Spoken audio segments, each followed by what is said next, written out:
right after I graduated Top Gun. I returned to the squadron, and at the time, the Navy was not having very very much success going kinetic in Afghanistan. So we had carriers that were operating in the North Arabian Sea that were flying long sorties up into Afghanistan, spending a lot of time on station, working with JTACs, not satisfying the ROE, and then having to return to the ship, only to hear an F-16 check on right after and get cleared hot. So some brainchild on the Navy staff at the Pentagon said, well, it's because the ground force commander doesn't know how to use Navy assets. If we take some Navy TAC air guys and stick them in with the Army, then they can use them. And so there were 10 of us that were picked, and I was the lucky one from my squadron that got to go. I guess they figured because I just finished Top Gun and was very proficient in air-to-air tactics that I'd be the perfect person. But I went through the Joint Firepower course at Nellis, and then went through the Navy. They have called NIACT. It's like the individual augmentee combat training. It was at Fort Jackson, South Carolina, where we got to run around the woods and play Army, driving Humvees and carrying M4s and doing that. And so we went to Fort Jackson, started communicating with the colonel that was in charge of all the JTACs and TACPs that were in Afghanistan, and he said, "Well, I don't know how to use you guys because doctrinally there isn't something called an air planner, which is what the Navy was calling us, air planners." So he said, "I'm going to use you as ALOs. You're all tactical.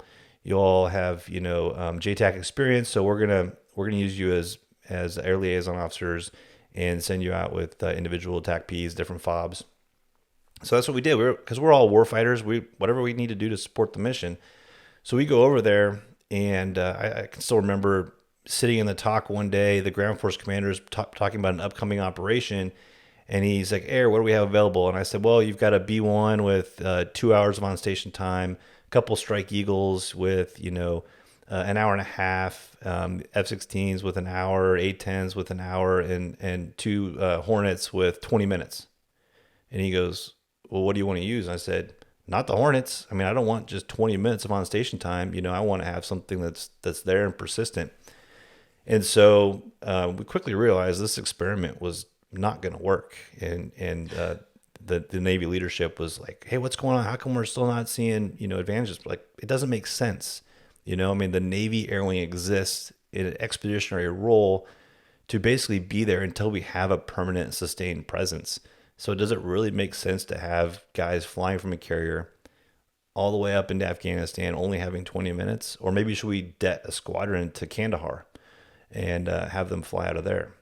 But, so that experiment failed after that one deployment. But it is interesting how it goes. I've talked about on the podcast other things. My last point to OIR, the F-22 started getting in the mix, and the F-22 was dropping bombs. The Russians showed up, and there's some argument for some air dominance and making sure they don't do anything crazy. But it's also kind of silly, in Rain's humble opinion, to have this 5th gen fighter dropping bombs without a targeting pod into an uncontested environment. Now, if it's contested and you got double-digit SAMs and you need it to break across the fence, sure, there's a discussion and an argument for that. But let's not use it on the softball targets. We can use Vipers and Hornets, etc., for that.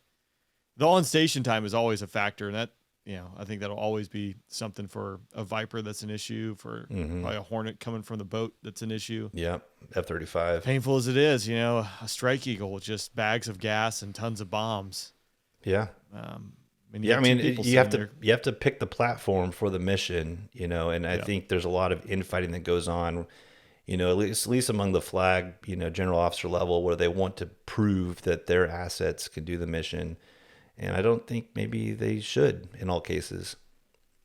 Yeah, if you need to go somewhere in a matter of days and put air power and force project somewhere, turns out a boat with a bunch of Hornets on it, it's probably your Huckleberry. Yeah. It doesn't need a long runway and don't have to go take an airfield, but different tools in the tool bag for different problem sets depending on what presents itself. Absolutely. And in a landlocked country like Afghanistan, I mean, I think that an argument could be made that once you have a sustained presence, and you have, fighters and strike aircraft that are based there, you should use those, and if you need more, Yeah. then debt more there. At least that was my belief. That was my opinion.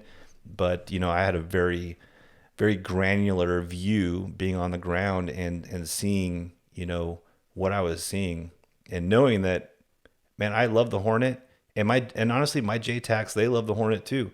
They said I would much rather, no offense, I would much rather pick a Hornet guy over a F-16 guy because it sounds like they're just kicked back in recliners, smoking a cigarette and having a drink when they're talking to you about ROE, and they're just very relaxed. And I take great pride in the fact that Hornet guys are pretty good at close air support, and are pretty relaxed at working with the JTACs on the ground, and they look to accomplish the mission.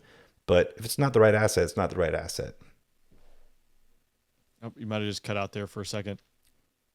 I'll have to erase everything you just said about the Hornet, so it's fine. Yeah, it's a little blip. I think the post production it'll show up, but yeah, there's different tools. That's the strengths and weaknesses. There's always the argument that pops up. Yeah, like for instance, like the F-35 will never replace the A-10. Yeah, sure. Yeah, the A-10 is a close air support machine, but the A-10 is going to soak up a bunch of double-digit SAMs in about the first nanosecond of any like contested fight. So it's just knowing the strengths and weaknesses and using the right tool for the right problem.